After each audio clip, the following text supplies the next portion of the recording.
Olá, muito boa noite. Bem-vindos a mais um Resumo do Dia, o seu jornal da noite da Causa Operária TV, 24 horas no ar.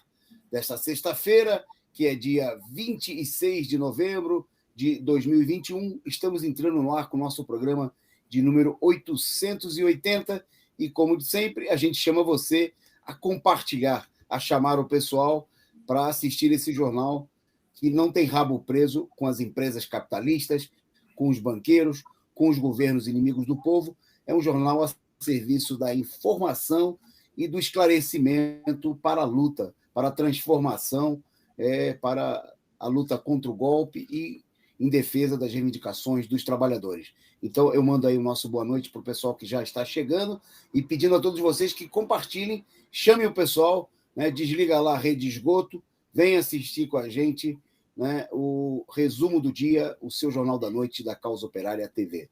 Bom, nosso programa de hoje tem como destaque as prévias do PSDB. Será que acabam amanhã? Então, vamos falar desse que foi o fiasco da semana. Pior do que isso aí, só o valor do Auxílio Brasil, que é uma miséria bem pior do que as prévias do PSDB, que, aliás, foram prévias milionárias, né? Então, vamos falar desse tema. Vamos destacar aqui também o alerta da Organização Mundial de Saúde para a variante Omicron. Agora ela já tem nome, né? A variante que deve ser a responsável pela quarta onda da Covid-19 na Europa, onde as estimativas são de 700 mil mortos até março e que pode espalhar aí uma nova devastadora onda da Covid-19 em todo o mundo. Bom, e vamos destacar também aqui as pesquisas, agora já institutos de maior porte divulgando as suas pesquisas, e além da presença da disparada de Lula na frente, muito claramente fica claro nas pesquisas, não vamos falar disso aqui, a tentativa de setores da burguesia, nesse momento, pelo menos, de empurrar, de alavancar aí a candidatura do Moro. Nós vamos comentar aqui essas pesquisas e na pauta de hoje nós vamos ver também, bom, tem comédia, tem humor no começo do nosso programa, né? Nós temos aqui, vamos mostrar aqui destaques da semana na área do humor. Vamos falar da greve dos jornalistas, né? É importante a mobilização, tem mobilizações de outros setores dos trabalhadores. Vamos tratar aqui também dos juros do cartão de crédito, que chegaram a 343% ao ano, né? Mãos ao alto, que é um assalto. Bom, vamos destacar também aqui as mortes, apesar da proibição do STF das ações da polícia no Rio de Janeiro, nas comunidades, em favelas, a polícia matou, só apesar da proibição, 766 pessoas em favelas no Rio de Janeiro. Bom, e vamos destacar aqui também no cenário internacional um movimento que pode resultar em uma nova CLT lá nos Estados Unidos. Bom, estas e outras notícias nós vamos comentar aqui, vamos discutir com vocês, com a participação de vocês aí, amigos nossos aí do chat, e me acompanhando aqui na tribuna, na bancada virtual, o companheiro Expedito Mendonça, direto lá de Brasília. Boa noite, Spé. Boa noite, companheiro Antônio Carlos. Boa noite, audiência sempre fiel aqui do nosso resumo do dia, nessa sexta-feira, 26/11.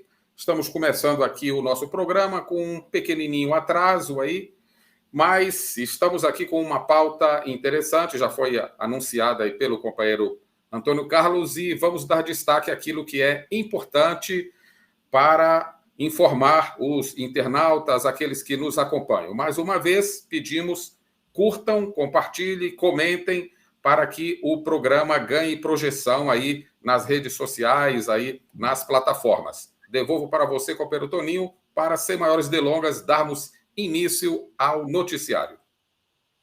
Eu mando um salve aí para os nossos amigos e internautas, para todo mundo, aquele pessoal como a Priscila, a Cecília Maria, a Silvia Rosa, a Rosângela, que estão com o nomezinho em verde, que são membros aqui do nosso canal, e convido a todos vocês que ainda não são membros, mas que participam aqui conosco, a Lucília, o Osni Castro e a muita gente que ainda não colocou seu nome aqui no chat, mas que está nos acompanhando no nosso canal no YouTube, que nos acompanha também na madrugada, porque os programas aqui ficam à sua disposição para você assistir, reassistir, enviar o link para o pessoal assistir na hora que você quiser, a participarem conosco. Né? Se você não é membro, torne-se membro, escolha o seu plano e faça aí a sua assinatura para contribuir com esse canal independente, combativo, revolucionário. E, sendo membro ou não, você pode mandar aqui a sua importantíssima contribuição, o seu superchat ou o seu super sticker, a figurinha simpática, como aqui mandou aqui para a gente a Cecília Maria, contribuindo com o nosso canal, o Marlon Silva, muito obrigado aí pelo superchat, e muito obrigado também a Elza, que contribuíram nesse começo de programa, assim como LC9, sempre nos acompanhando, participando conosco, e a gente pede a você que siga um bom exemplo aí, né, da Cecília Maria, do Marlon, da Elza, e do LC29, ou da LC29, e contribuam com a gente, ok? Vamos para a nossa pauta, então? Vamos para a nossa pauta, que tem temas da maior importância nessa sexta-feira. Bom, mas então, no começo do programa, nós vamos contar a piada de sexta-feira, porque sempre aqui na sexta-feira a gente começa com um tema, com charge, um tema de humor, né? E a piada é uma notícia também. A piada é que o Deltan Dallagnol, ele resolveu oferecer curso online de combate à corrupção. Então, que fez parte daquela quadrilha do Laíba, que condenou de maneira ilegal, né?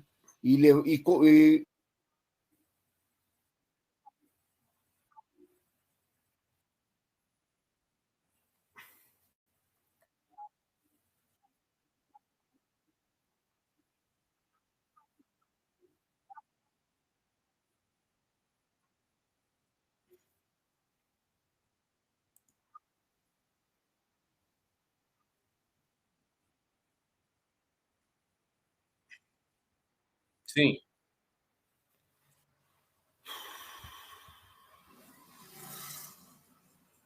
Só um momento.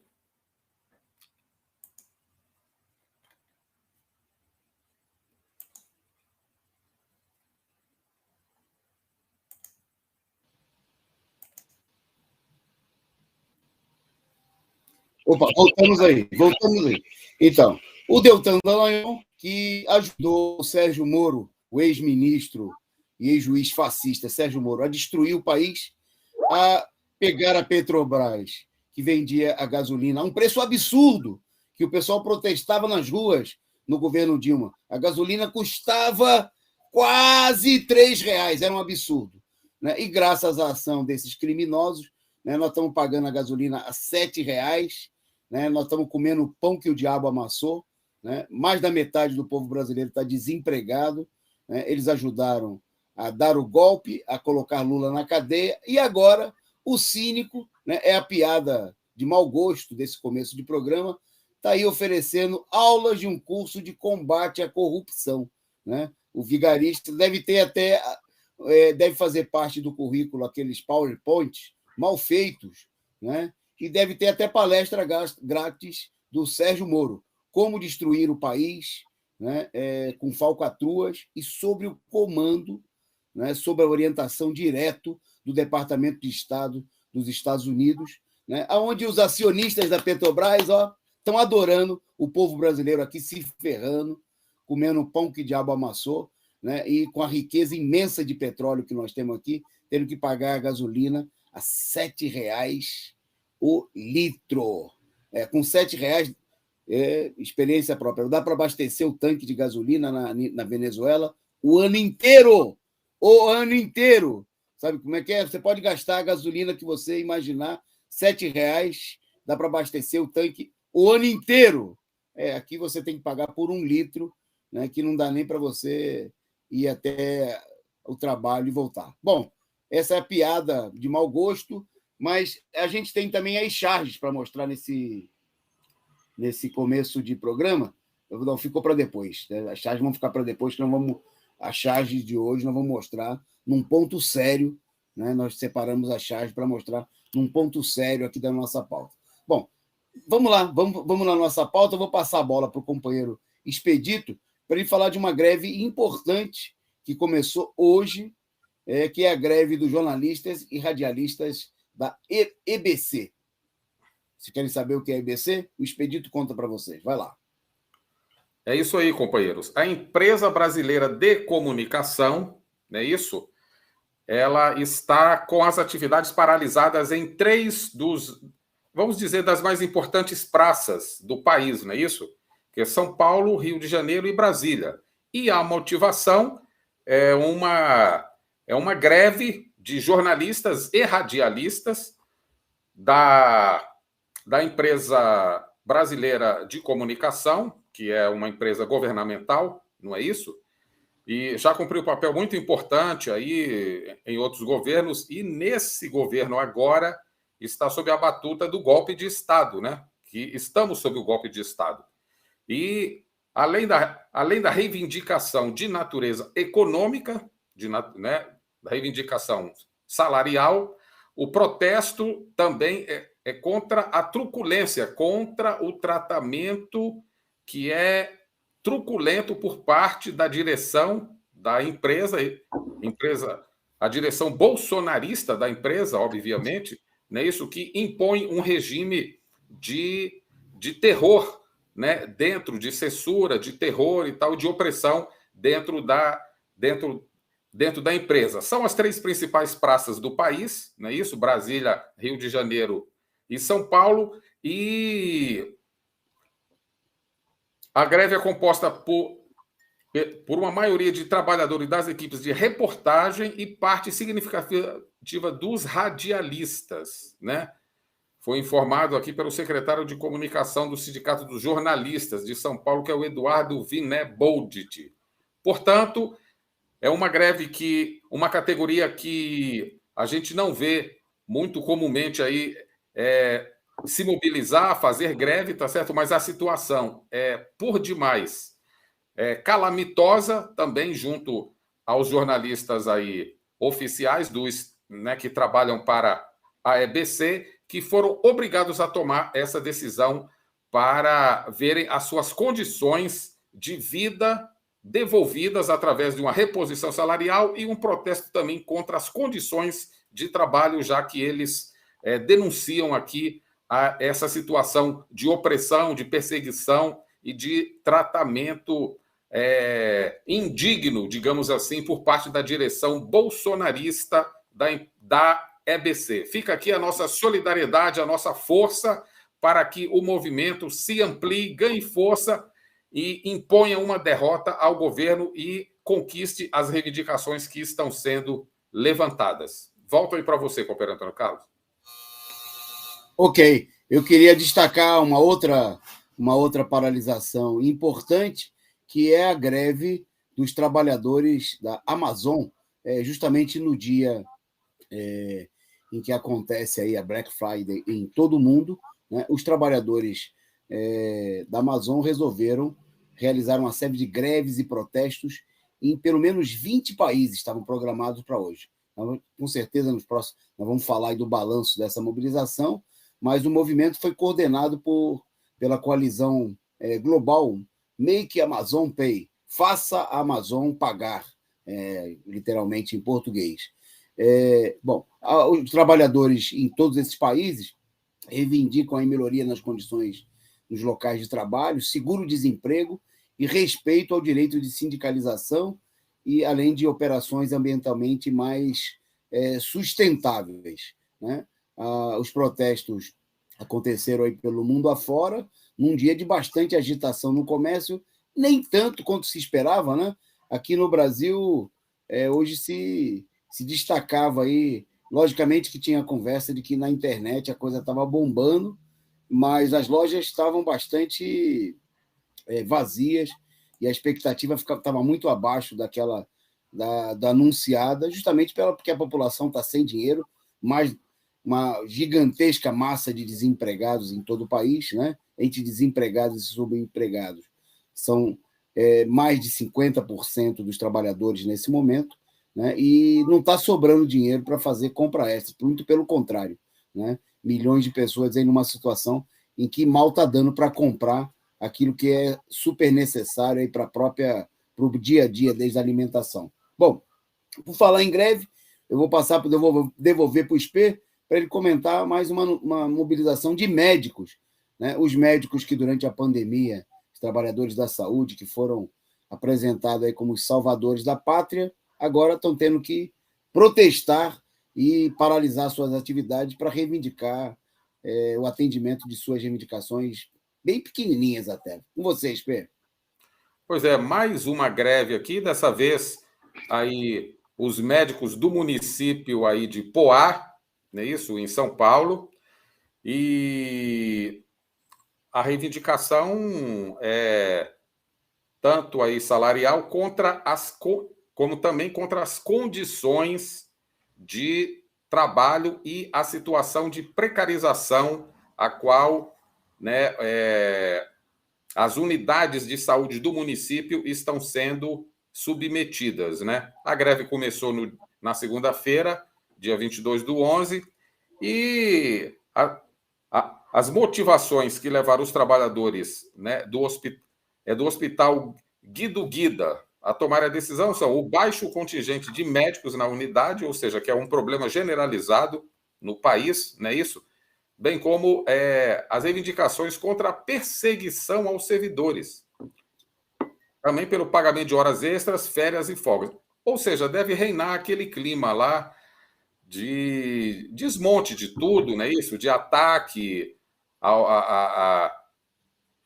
às unidades, deve estar faltando material, deve estar faltando aí os insumos básicos para... Ou seja, essa situação de tragédia que a gente vê na saúde pública brasileira, né? E também a redução do quadro, né, de profissionais, a ausência de concurso, ou seja, essa liquidação completa que a saúde pública do país está sendo submetida pelo governo golpista, isto em plena pandemia, né? E os médicos vêm sendo ameaçados e coagidos por agentes da prefeitura, com intimidações, ataque às manifestantes, abertura de sindicâncias aí infundadas e, inclusive, a própria ameaça do direito de greve, né? Vem sendo atacado também. O hospital está completamente sucateado e há um risco iminente lá da população ficar completamente desassistida. Bom, esse é um exemplo aí, claro, mas essa é uma situação que acontece no país inteiro. Nós temos a notícia aqui dessa prefeitura de Poá, porque a situação chegou num nível aí insuportável, num grau extremo, né, de degradação aí de tudo, instalações, pessoal, falta de insumos, ameaças, ataques, tudo. Mas é uma situação generalizada no país que foi completamente abandonado pelos golpistas durante a pandemia. Portanto, mais uma greve de um setor fundamental de serviços essenciais para a população, mas fica aqui, né, a nossa solidariedade aí não só aos médicos, aos trabalhadores do hospital, aos trabalhadores da unidade de saúde que estão sendo obrigados a realizarem greve em defesa das suas condições de vida e pela melhoria da qualidade do atendimento da saúde pública nacional. Volto aí com você, companheiro Antônio Carlos. Ok. Nós vamos agora para destacar uma nova rodada de pesquisas que foram divulgadas hoje, né? E agora começaram a aparecer pesquisas aí que ganham setores da imprensa, da grande imprensa, né? Da imprensa capitalista. E antes de falar dos resultados dessa pesquisa, obviamente referente aí às eleições presidenciais de 2022, eu queria destacar mais uma vez a posição que nós aqui temos em relação às pesquisas, né?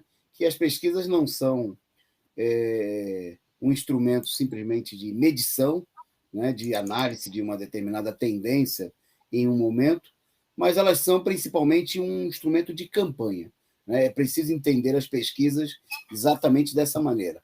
Elas são, em geral, realizadas aí calma aí com os dados. Ô, produção, espera um pouquinho.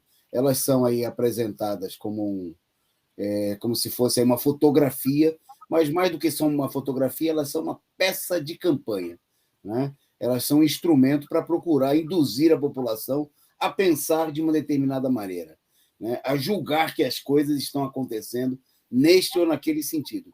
Então, a gente sempre dá uma abordagem muito cautelosa às pesquisas e procura entender o que estão querendo, qual é o recado, né? Quando a grande imprensa golpista, a Globo, os grandes jornais, o Estadão, a Folha, o próprio Globo divulgam uma pesquisa, o que eles estão querendo que a população pense? Porque é isso que é o mais importante, para não ser feito de otário, não é simplesmente olhar e observar a pesquisa como se ela fosse uma realidade em si. Bom, mas as pesquisas, aí agora vamos ao número, vamos aos dados, né? Pesquisa do XP-IPESP, né? Um instituto importante aí, substituto do IBOP, aponta o seguinte, que na intenção estimulada de voto, quando são apresentados os candidatos, as opções, Lula lidera a pesquisa, né, com ampla margem, chegando nas duas alternativas supostamente apresentadas na pesquisa, 42% dos eleitores declararam preferência pela candidatura do ex-presidente. O presidente golpista, fascista Jair Bolsonaro aparece em segundo, com 25% e 24% aí nas duas listas apresentadas aos eleitores. Bom, na primeira lista, em ambas as listas, Sérgio Moro, né? Aí sim a grande novidade, digamos assim, da pesquisa, aparece pela primeira vez como candidato indicado, aí, ou pré-candidato pelo Podemos, com 11% supostamente de intenção de votos. Bom, Ciro Gomes, que tinha nessa pesquisa superado a marca dos 10%, cai para 9%, né? E, bom, aí o resto aparece na faixa residual, todos empatados, né? Na margem de erro. João Dória, numa primeira pesquisa, e numa segunda alternativa, o Eduardo Leite, supostamente com o mesmo índice. E Mandetta, Rodrigo Pacheco e Felipe Dávila, todos eles aí em torno de entre 1% e 2%.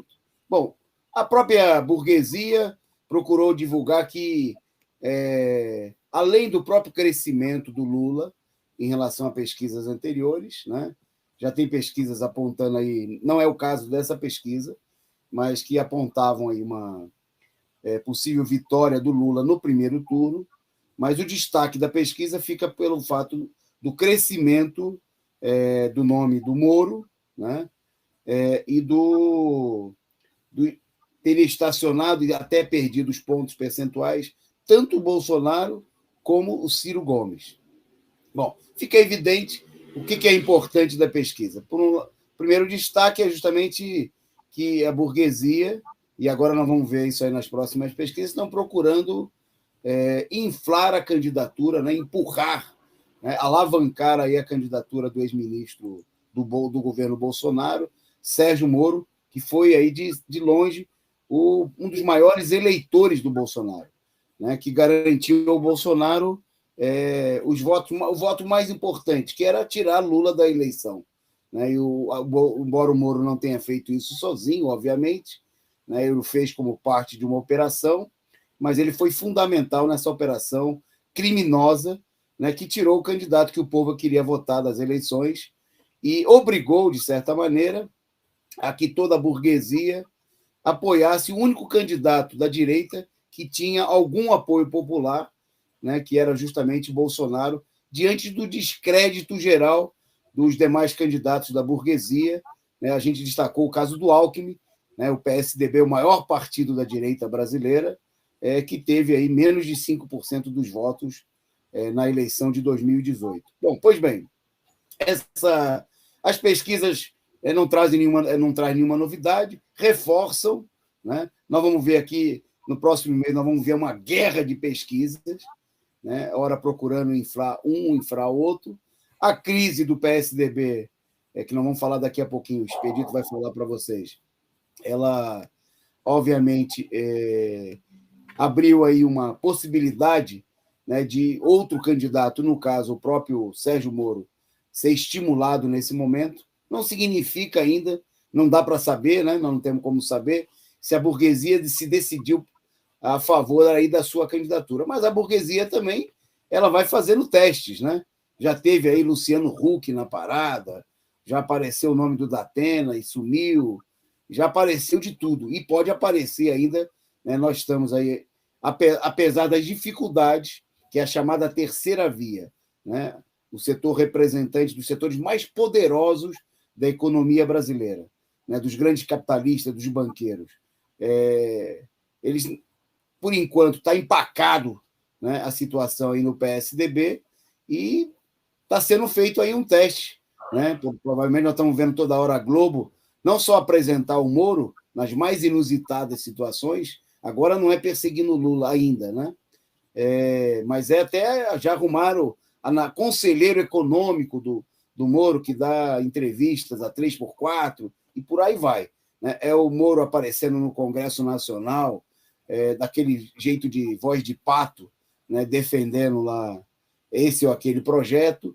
É toda uma armação, todo um circo montado em torno da candidatura do Moro. Vamos ver se o Moro é uma alternativa real da burguesia ou se ele... A gente tem aí o caso do Ciro Gomes, né, que é a burguesia. A gente já viu outros candidatos que a burguesia usou como cavalo azarão, né? Coloca aí na pista para correr, tipo uma Marina Silva, tipo um Russomano em São Paulo, mas que nunca é o candidato para ganhar, né? É o candidato para aparecer bem situado nas pesquisas num primeiro momento, muitas das vezes para cumprir um determinado papel, que é levantar, né, a candidatura de outro, é esconder, né, a verdadeira intenção da burguesia, que é apoiar um outro candidato, às vezes por falta de alternativa. Né? Finalmente, né, a política do grande capital, da burguesia, pode ser tanto tentar gestar, como vem fazendo, uma nova alternativa, uma terceira via, ou, no pior dos casos, para eles, apoiar o Bolsonaro contra o Lula, porque para eles é tudo menos o Lula. Né? Vale qualquer coisa, até o Bolsonaro, né? Domesticado, bem comportado. Veja que o Bolsonaro agora está fazendo... Ele que aparecia contra todo tipo de limitação da liberdade de circulação, já declarou ontem que está contra o carnaval. Né? Então, aguardem, porque a gente pode ver aí um Bolsonaro pintado de cor-de-rosa. Daqui a pouco o Bolsonaro faz que nem o Dória.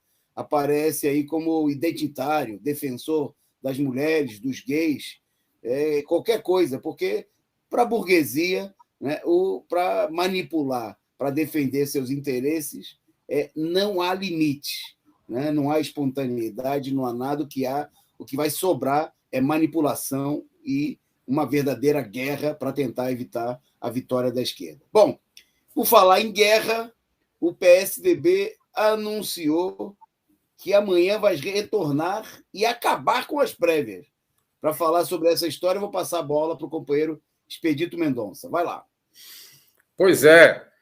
O ninho tucano está aí agitado, não é isso? Com a definição aí da realização das prévias para amanhã, prometendo, inclusive, né, revelar o nome do vitorioso ainda amanhã. Isso se o aplicativo permitir, né? Porque, segundo a informação aqui, né, do que foi dito aí durante toda a semana, inclusive com declarações dos três principais candidatos, não é isso? Dória, Eduardo Leite e Arthur Vigílio Neto, o problema foi no aplicativo que foi desenvolvido lá pela Federal lá do Rio Grande do Sul e que acabou por não cumprir aí com o objetivo que era fazer uma eleição aí, segundo eles, uma eleição aí segura e respeitosa, digamos assim, para com os que comparecessem às urnas. E nesse momento agora eles afirmam que houve a contratação de uma outra empresa a empresa Bivoter, né? Foi aprovada nos testes de estresse feitos pelo PSDB para fornecer um aplicativo de votação. Então, a divulgação é no sentido de que está tudo pronto amanhã e dessa vez não, eles afirmam que não haverá problemas porque o aplicativo que substituiu o anterior, o fiasco do anterior, já foi submetido a testes e que está tudo pronto para amanhã conhecermos o candidato que vai alçar voo do Ninho Tucano para se colocar aí como o candidato oficial tucano para enfrentar aí o bolsonarismo e para tentar aí se colocar como a candidatura aí da terceira via, supostamente, não é isso? Provavelmente disputando aí com o Moro e com outros aí, mas muito provavelmente essa candidatura do PSDB vai se colocar como a alternativa aí da burguesia. É isso que o companheiro Antônio Carlos falou. A burguesia, ela tem cartas na manga, ela vem fazendo aí testes, não é isso? Ela vem submetendo aí as candidaturas a um teste mesmo, para ver qual é a situação de popularidade, quem é que sobe mais nas pesquisas, quem é que tem aí uma simpatia de uma fatia do eleitorado, e é isso que a candidatura do PSDB, né, quem sair vitorioso, muito provavelmente aí o João Dória, né, é o que está indicando aí as vozes que têm algum conhecimento aí dentro do Ninho Tucano, mas vamos aguardar. Surpresas podem acontecer. O fato é que amanhã, muito provavelmente, nós temos aí o resultado da eleição no Ninho Tucano e que vai indicar aí o candidato do partido à sucessão presidencial. Volto aí para você, companheiro Antônio Carlos. Ok, Spê. Bom, a expectativa do Dória, né, é que ele amanhã possa dançar essa dancinha aí que nós vamos ver agora, né, comemorar aí a vitória eleitoral nas desarranjadas prévias do PSDB. Né?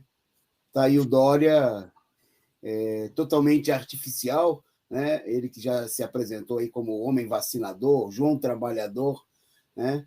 E a convenção do PSDB está mostrando aí a dificuldade do Dória, que todo mundo achava que ia ser uma coisa fácil, né? E aí apareceu de tudo, apareceu denúncia, né, de que teve hack, né? Um dos concorrentes falou aí da infiltração bolsonarista nas hostes tucanas, né?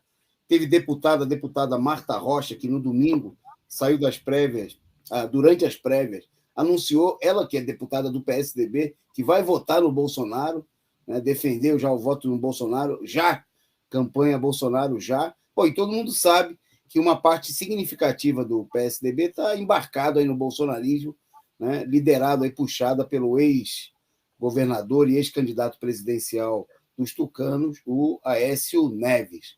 Né?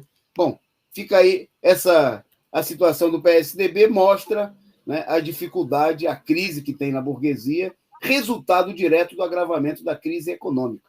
Né? Isso aí virou motivo de piadas, as prévias aí ao longo da semana, deu farto material aí para os chargistas, que também estão aí já tentando, quem sabe, né, prever aí a passagem, a evolução, né, desde a galinha verde integralista, né, fascista, passando pelo PSDB, até chegar, quem sabe, se não vai ser o Moro, né, a alternativa da burguesia. Né? Bom, não sei se está na agulha aí, tem uma charge que a gente mandou aí, está aí, a charge do vendo aí o demônio com o diabo, sei lá, o Beelzebub, o capeta, conversando com o Bolsonaro aí na esquina, né? Eu lhe dou minha alma e você me faz ganhar a eleição. E ao que o capeta responde: para mim é um mau negócio, sua alma já é minha. Tá aí. o Bolsonaro vai ter que dar mais do que a alma para o capeta para tentar conseguir o apoio da burguesia golpista, mais uma vez, e quem sabe assim tentar ir para o segundo turno contra o Lula, porque já começou a conversa, né? Ontem, por exemplo, aparecia já na interpretação das pesquisas de que o Moro tem melhores chances, né, de enfrentar o Lula do que o próprio Bolsonaro. Então, vamos ver como é que a situação vai evoluir. Evidentemente que não vamos acreditar, embarcar na conversa, nas interpretações da própria burguesia das pesquisas. Bom, vamos seguir em frente na nossa pauta para falar agora, destacar que a presidenta do PT, a Gleisi Hoffmann, caracterizou que Moro, como candidato, é o Bolsonaro da Globo e dos americanos, né? Justamente se referindo a esse enorme esforço, né, dos grandes monopólios de comunicação de impulsionar a candidatura do ex-ministro do governo Bolsonaro, o Sérgio Moro. Na página do Twitter da presidente do PT, a deputada federal Gleisi Hoffmann, afirmou que o ex-juiz, né, juiz parcial, juiz criminoso Sérgio Moro, considerado pelo STF como parcial, que a candidatura dele à presidência da República de 1922 é o Bolsonaro da Globo e dos americanos. Disse ela. Sérgio Moro filiou-se agora ao partido de Álvaro Dias, mas já militava na política nos tempos de Curitiba. Manipulou processos e sentenças, condenou e prendeu Lula para ajudar Bolsonaro. Ela disse ainda que o Moro puxou o saco de Jair Bolsonaro quando assumiu o Ministério da Justiça e fez vista grossa para os seus desmandos, né? Bom, obviamente que o Moro integrou toda essa operação criminosa, né? Ele, inclusive, que várias vezes aí apareceu como muito amigo, aliado aí, do PSDB, e ajudou aí, inclusive, o partido a se livrar aí das acusações pesadíssimas, no caso do Banestado, né, lá no estado de Curitiba, no estado do Paraná, na 13ª Vara de Curitiba, e que agora, né, não por acaso, né, depois de passar um período aí nos Estados Unidos, disseram que o pessoal estava treinando o Moro, contrataram fonoaudiólogo, entre outros profissionais, para tentar treinar, para ver se ele consegue falar e se fazer comunicar, né, coisa que continua sendo difícil entender o que o Moro fala, né, e com aquela sua enorme espontaneidade, né, para fazer galhofa, né, do jeito, inclusive atabalhoado, inclusive de falar. Bom, mas toda essa divisão da burguesia, ela tem uma justificativa, uma base, que é o avanço da crise econômica, né? E uma das facetas mais visíveis da crise, além do desemprego, da fome, da miséria da população, é o disparo das taxas do juro. Bom, eu vou passar para o Spê para ele comentar aí aquilo que é um verdadeiro assalto, né? Mãos ao alto. O juro do cartão de crédito subiu para 343,6% ao ano. É isso, Spê? Antônio Carlos, a gente fica aqui assim numa situação de pânico só de ver o título da matéria. Juro do cartão de crédito só para 343,6%. O Banco Central informa que as taxas do rotativo subiram 15,8 pontos percentuais em 2021. Né? Lembrando que o rotativo é aquele que é o fixado lá, o limite. Se você pega um empréstimo de R$1.000, se você deve R$1.000 do cartão de crédito, melhor, e você paga, vamos supor, apenas R$800, o que já é, ou seja, você paga a maior parcela. Você está pagando R$800 e deixou 200 para ser pago no próximo mês, a administradora do cartão vai colocar um valor de 15,8 percentuais em cima dos R$200 que ficou para você pagar no próximo mês. Isso é um valor, esse percentual de 15%, ou seja, vale mais a pena você pegar um empréstimo, porque tem empréstimos aí no mercado que você pode pegar a 15% ao ano. A taxa de 1,2%, 1,3% ao mês. As operadoras de cartão de crédito cobram isso de você se você não pagar a sua fatura integral do cartão de crédito, aquilo que ficou pendente, que você deixou para o próximo mês, eles podem empurrar 15,8% percentuais ao mês. Isso é um verdadeiro assalto, é isso que você falou. Portanto, tem uma parcela gigantesca aí de brasileiros que estão degolados com relação aí ao problema do endividamento no cartão de crédito. Você vai comprando, e esses parcelamentos, né? As operadoras, muitas delas, induzem você a parcelar o pagamento da fatura, e nesse parcelamento você está entrando numa roubada, numa gelada, que são os juros escorchantes, talvez os mais altos do mundo, que são cobrados pelas operadoras de crédito. É mais um sintoma da crise e também, né, confirma, né, acentua aquilo que a gente sempre falou, que é o seguinte: quem tem dinheiro, o dinheiro que está na mão dos capitalistas, das operadoras, dos BTGs, dos pactuais aí da vida, né, esses se valem dessa situação de desespero da população para ofertarem dinheiro a juros altíssimos, ou seja, levando a população a uma situação verdadeiramente calamitosa, de sufoco, e que torna essa dívida impagável. Esse é mais um sintoma do descontrole, do descalabro que está colocado na economia nacional e que só beneficia os grandes bancos, os capitalistas que estão com o dinheiro na mão e que chantageiam aí aqueles que estão degolados, emprestando dinheiro a taxas escorchantes e absurdas. Fica aqui essa denúncia, tá certo? Mais do que nunca se coloca aí a necessidade de lutar pela estatização de todo o sistema financeiro, acabando com essa farra, com essa orgia financeira que só beneficia meia dúzia de capitalistas, que são os detentores aí da massa de circulação de dinheiro que está colocado na economia nacional. Volto aí para você, companheiro Antônio Carlos.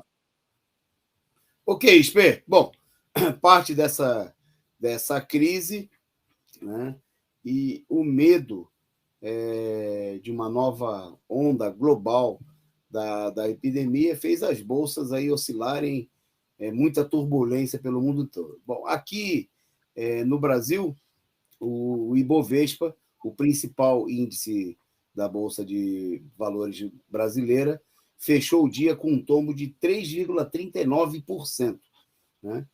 Interrompendo uma sequência de altas que havia acontecido, e foi a maior queda diária dos últimos 2 meses. De todas as ações que compõem o índice da Bolsa, apenas 2 subiram, né? E, bom, em contrapartida com isso aí, o dólar comercial encerrou o dia com um avanço de 0,5% e ficou cotado a R$ 5,60, para arredondar, na venda, né? Isso aí em números oficiais do dólar comercial. Obviamente que na casa de câmbio aí o dólar está batendo lá, chegando perto dos R$6, né? Mostrando aí a situação de crise, né? A situação de toda a desavença, toda a turbulência no mundo político da direita se expressa muito claramente, tem como base a crise no terreno econômico, onde, por um lado, os banqueiros, para se protegerem, para defenderem os seus interesses, e assaltam a população, né, com juros como esse que o companheiro Expedito destacou, com o roubo do orçamento público, né, porque as sucessivas elevação das taxas de juros representam a transferência dos recursos dos impostos, né, pagos pela população, que vão parar diretamente nos cofres dos banqueiros.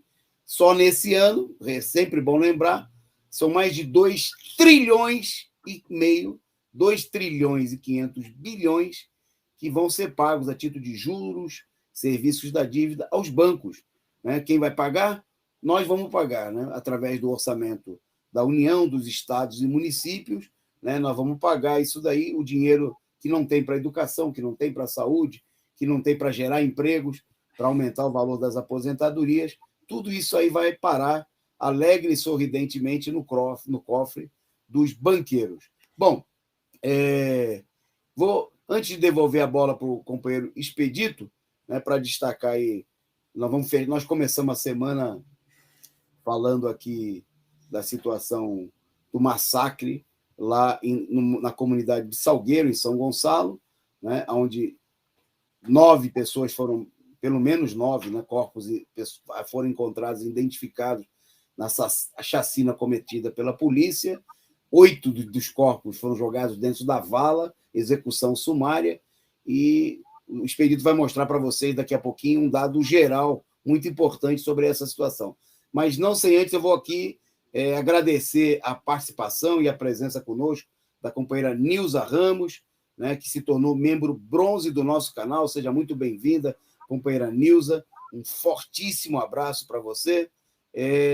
O Jesus era humano, Jesus está conosco nessa sexta-feira, como está na maioria dos dias. Jesus era humano, está entre a gente. Um forte abraço aqui para o Jesus e um salve também para o Scott Ross, que mandou aqui o seu superchat, contribuindo com a gente. E bons exemplos são para ser seguidos, né? Faça como a companheira Nilza, torne-se membro aqui do nosso canal e faça como Jesus e como Scott. Mande aí a sua contribuição, o seu super sticker, a sua figurinha simpática, mande aí a sua mensagem através do superchat para a gente divulgar aqui nessa sexta-feira. Bom, com o Spey, então, ele vai comentar como é que a polícia faz aí para... se a polícia está respeitando. Tem uma norma do Supremo Tribunal Federal que determina que não haja operações policiais, né, de alta intensidade, com aquela turba de policiais nas favelas durante o período de pandemia, porque as pessoas estão sendo obrigadas a ficar em casa. Isso aí geraria uma situação de maior risco. Bom, parece que a polícia não quer saber. O Spey vai contar para vocês os números aí.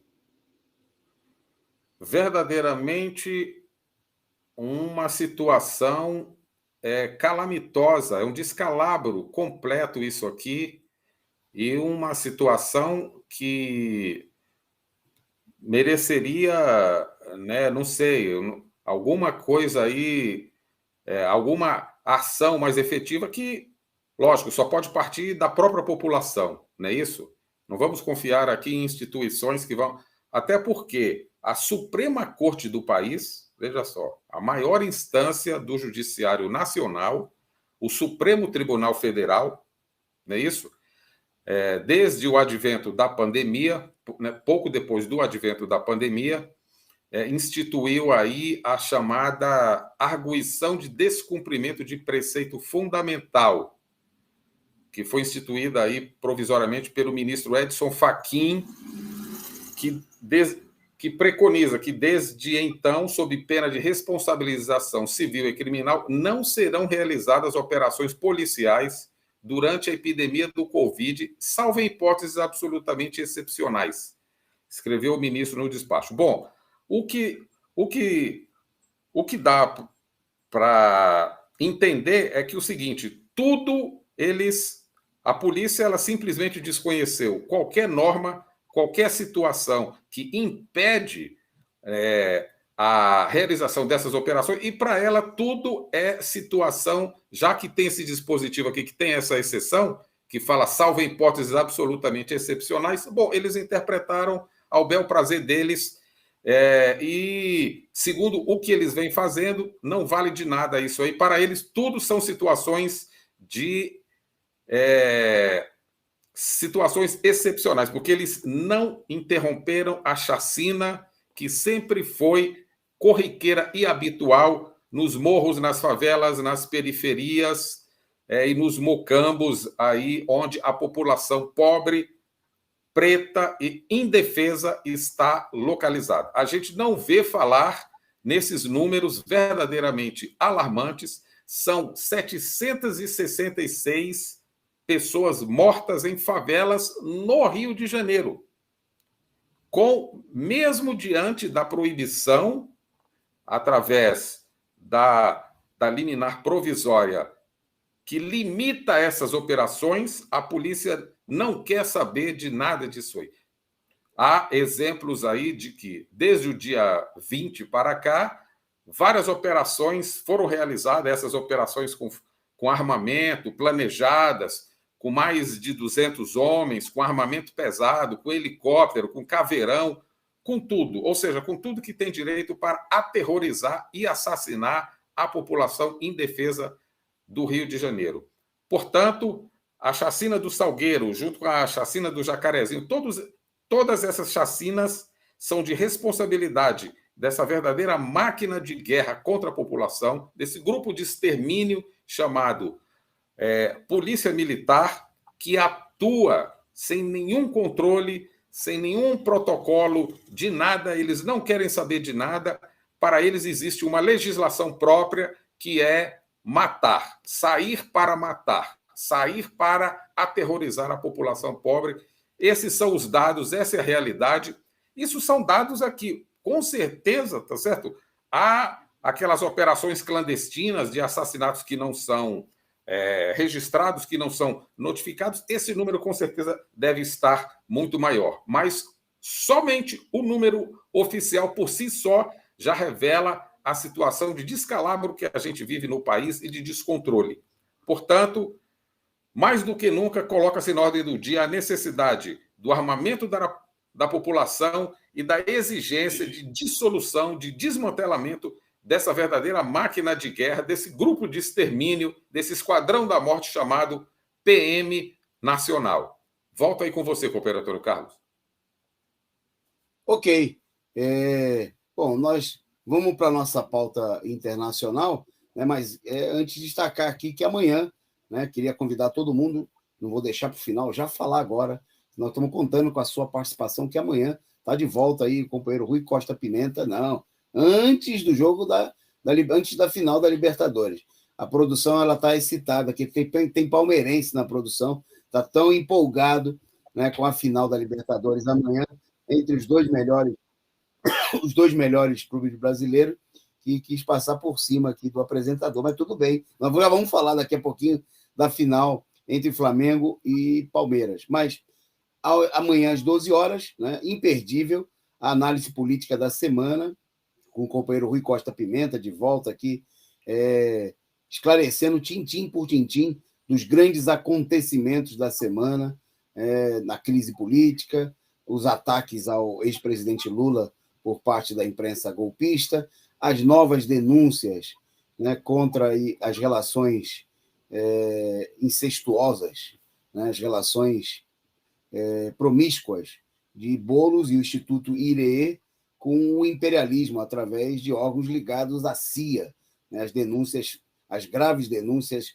publicadas no diário Causa Operária, que com certeza vão ser mais uma vez aí destacados aí não só pelo companheiro Rui, mas pelas milhares de pessoas que acompanham o programa todos os sábados, né? Você vai ver também o balanço da crise em torno das prévias do PSDB, da candidatura, a tentativa de inflar aí a candidatura do Sérgio Moro, bom, e tem muito mais, né? Então não perca amanhã, a partir das 12 horas, aqui na Causa Operária TV.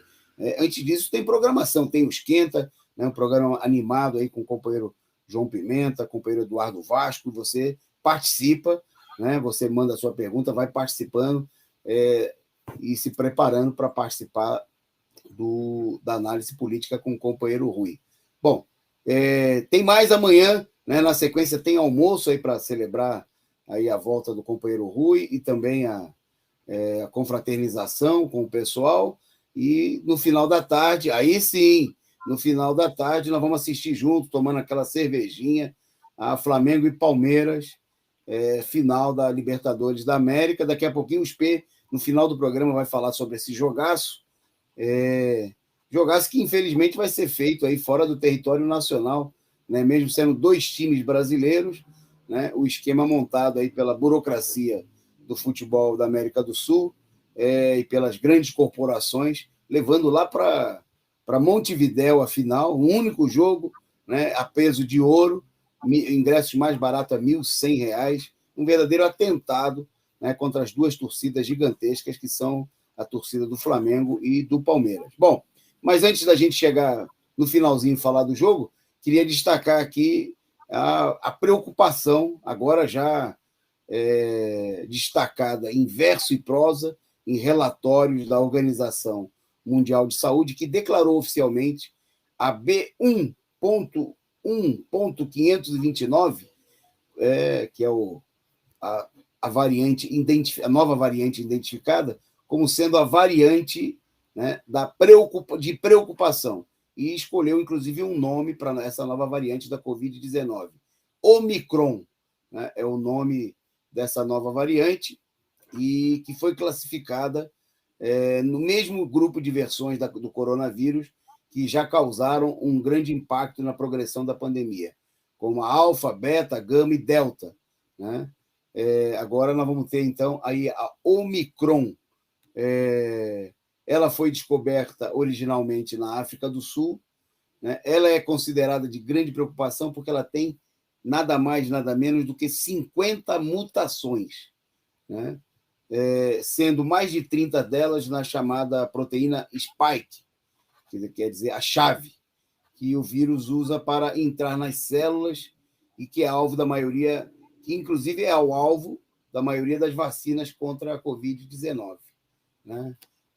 Ainda não tem estudos comprovando se ela é a mais transmissível ou mais letal, né? A própria Organização Mundial de Saúde declarou que precisaria de semanas para estabelecer uma análise conclusiva a respeito dessa situação. No entanto, né, ela é vista aí com muita preocupação e pelo menos 10 países já anunciaram restrições a voos vindos das regiões africanas devido aí a Omicron, né? E, inclusive, o Brasil anunciou que vai fechar as fronteiras para 6 países da África a partir de segunda-feira, né? A situação fica evidente que, veja só, há vários meses nós vimos denunciando aqui a política calhorda, cretina, criminosa do imperialismo, que, para garantir o lucro dos grandes monopólios, né, da indústria farmacêutica que produzem as vacinas, mantiveram as patentes, mantiveram as vacinas aí num preço que foi aí responsável por sugar bilhões, né, da população, dos impostos dos estados. Bom, e essa situação garantiu que as vacinas, a maior quantidade de vacinas, se concentrassem nos países mais ricos ou nos países que, sendo mais pobres, como o Brasil, mas que tinham aí condições, de uma maneira ou de outra, de garantir a compra da vacina. Bom, essa situação fez com que regiões inteiras do planeta, como o caso da África, tivessem países aí com níveis de 2%, 3%, 10% de vacinação, né? Bom, o resultado dessa política criminosa está aí, né? Não houve investimento para vacinar os povos africanos, não houve recursos, né? A burguesia, a única preocupação dos capitalistas é ganhar dinheiro, dane-se se a população vai morrer, né? As estimativas da Organização Mundial de Saúde chegam a falar na possibilidade de mais de 100 mil mortos até o mês de março. Quer dizer, é uma situação muito grave, né? Que aponta uma situação que pode novamente ficar totalmente fora de controle, apesar de toda a propaganda, né, cínica e falsa que foi feita para mostrar que a situação estava totalmente controlada. Bom, no dia de ontem, né, foram registradas novamente quase 8 mil mortos em todo o mundo. O mundo passou dos 5.180.000 mortes, né? E essa situação está mostrando aí que, né, e a preocupação da Organização Mundial de Saúde, mostrando que a situação está longe de ser controlada, né? O México, aqui mesmo na América Latina, O México voltou a registrar ontem 599 mortes, né? Quase que o dobro do dia anterior, né? Mostrando aí a evolução da situação. E em todo o mundo foram, mais uma vez, quase 8 mil mortos, né? Tem manipulação e falsificação de dados por todos os lados, né? Mas só para a gente ter uma ideia, os Estados Unidos estão chegando aí à marca de 780 mil mortos, né? Continuam liderando o ranking mundial, esse ranking macabro, né? O Brasil continua na segunda posição, já passou da marca dos 614 mil. Em terceiro lugar, aparece a Índia, com 467 mil mortos. 467 mil mortos. E no mundo todo, 5.180.000. E lá vem aí aquilo que pode ser a quarta onda. Bom, para dar a última internacional e depois se despedir de vocês aí. Eu já vou me despedir, inclusive, eu vou deixar o Expedito comentando a última internacional e depois ele fecha com os comentários sobre o jogo de amanhã, né? Apreciação. Eu queria reforçar o convite para todo mundo participar amanhã, né? do nosso análise política da semana. Agradecer aqui no Superchat ao super sticker do Pão com Ovo, chegando por aqui e contribuindo com a gente. Muito obrigado a todos vocês que contribuíram. Continuem mandando aí as suas contribuições. E amanhã vamos assistir juntos, né? O jogo aí deve ser um jogo sensacional, mostrando aí a superioridade do esporte, do futebol brasileiro, apesar de toda a campanha cínica e reacionária, né, que setores da própria imprensa golpista e até da esquerda procuram fazer contra o esporte das multidões, né, que é o futebol, e o esporte, esse esporte espetacular, né, essa arte que é o futebol brasileiro. Espero para você comentar a última internacional e depois aí encerrar também com a sua breve apreciação sobre o jogo Flamengo e Palmeiras. Pois vamos lá. Nos Estados Unidos, tá certo? A maior economia capitalista do mundo, mas em franca decadência, nós temos lá greves e pedidos de demissão em massa, né? É um movimento que pode resultar lá em que eles estão chamando de CLT nos Estados Unidos. Muitos trabalhadores estão aí pedindo demissão seus postos de trabalho, mesmo diante de toda a crise, né?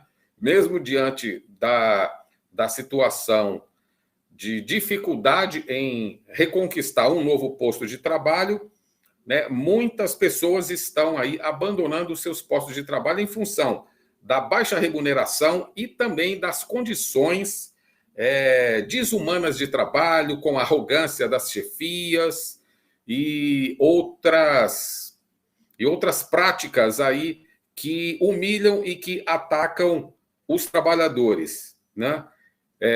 Nós tivemos o exemplo aqui de uma jovem, né, de 21 anos de idade que se demitiu, né, do posto de barista, né, de um café em Nova Jersey, né? Ela estava insatisfeita com o emprego, né, que ela permanecia nesse emprego por cerca de um ano, mas as frequentes broncas, né, e a arrogância, os gritos da chefia e o baixo custo benefício entre o trabalho e pouco salário, né, fez com que a jovem, né, mesmo diante dessa situação de dificuldade em se recolocar no mercado de trabalho, em se conquistar um novo emprego, fez com que ela se demitisse lá. Ou seja, é um movimento que não é uma situação isolada dentro dos Estados Unidos, começa a ganhar forma, começa a ganhar volume, e isso é mais um sintoma de crise da maior economia capitalista do planeta, não é isso? Lá, o movimento vem sendo batizado de Anti-Work Movement, que significa movimento anti-trabalho, né? Aqui na tradução para o português, né? A frase que ela disse foi o seguinte: tirei meu avental e saí. Assustador no início, mas libertador. Depois ela escreveu isso numa mensagem que recebeu centenas de comentários e milhares de likes em minutos aí numa rede social. Portanto, é mais um sintoma de crise da economia capitalista norte-americana que afunda, né, descontroladamente rumo aí a uma situação de crise e de aprofundamento, né, né, do caráter de crise mesmo do capitalismo, que estamos falando aí da maior economia capitalista do planeta. Fica aqui, né, o registro de que a economia capitalista, o sistema capitalista não tem nada a oferecer aos trabalhadores, a não ser baixos salários, condições de trabalho cada vez piores, desumanas, e este sistema está efetivamente com os seus dias aí muito turbulentos e que a classe operária precisa dar um golpe de misericórdia, liquidando com a propriedade privada e instituindo o socialismo no mundo inteiro. Bom, fechando aqui o nosso resumo do dia, nós temos aí amanhã, o sábado, 27 de novembro, finalmente chegou aí o sábado, né, da grande final do torneio mais importante e longo, né, de clubes de futebol do mundo, superior, inclusive, à Champions League, né, que é o campeonato europeu aí também de clubes, né? O vencedor da Champions League enfrenta o vencedor da Libertadores, né, na final do Mundial, que sempre acontece agora no mês de dezembro.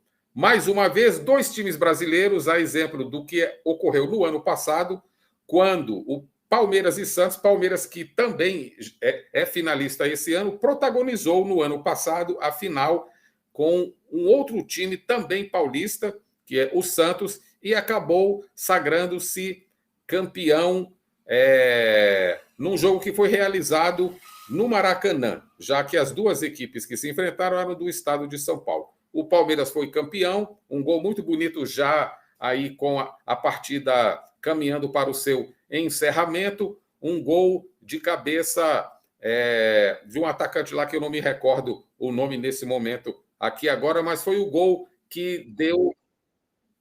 Sim, exatamente. Bruno Lopes aqui, o companheiro palmeirense aqui da produção, está aqui nos dizendo a autoria do gol. Eu lembro, eu vi esse jogo, um jogo muito estudado, muito truncado, muito provavelmente como deve ser amanhã. Não tem favorito, né?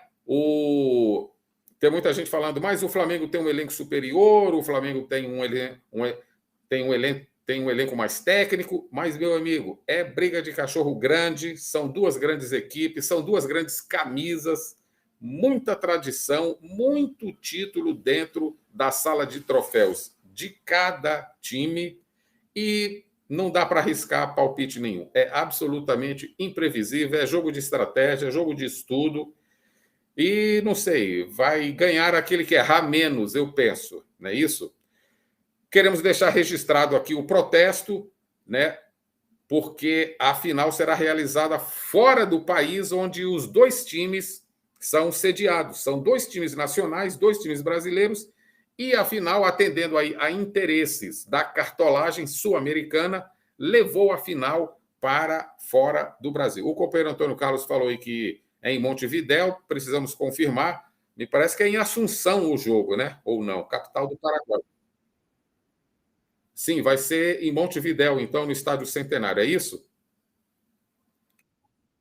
Portanto, no lendário Estádio Centenário, né, palco aí de grandes confrontos, de grandes partidas, e certamente as 2 torcidas de Flamengo e Palmeiras estarão lá, né? Montevidéu é um país aqui vizinho, faz divisa aqui com o estado do Rio Grande do Sul, e com certeza aí caravanas já estão em Montevidéu para assistir esse jogo. Nós esperamos aí mais uma grande final, ou seja, Seja quem for o vitorioso, a taça está no Brasil. A taça fica no Brasil, aguardando o campeão da Champions League para saber com quem poderá ser feita uma hipotética, uma provável final, né, entre o vencedor da Libertadores, aqui do continente sul-americano, e o time campeão da Champions League do continente europeu. Expectativa grande, amanhã, 17 horas, e em algumas cidades aí, os companheiros do PCO organizaram aí uma atividade para acompanhar o jogo com cerveja, petiscos, um esquenta, não é isso?